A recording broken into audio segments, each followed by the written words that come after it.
বৃহস্পতিবার দেশের ৭ বিভাগের দু এক জায়গায় বৃষ্টি হতে পারে বলে জানিয়েছে আবহাওয়া অধিদপ্তর। একই সঙ্গে অব্যাহত থাকতে পারে দেশের বিস্তৃত অঞ্চল জুড়ে চলমান তাপপ্রবাহ।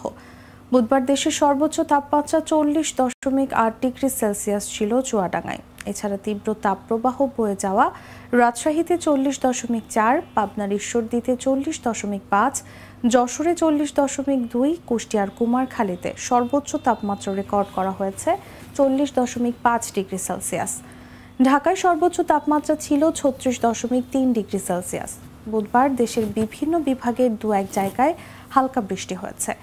ঢাকায়ও গুঁড়ি গুঁড়ি বৃষ্টি হয়ে তাপমাত্রা কিছুটা কমে স্বস্তি তৈরি হয়েছিল, কিন্তু বৃহস্পতিবার সকাল থেকে বাইরে তীব্র গরমের অনুভূতি।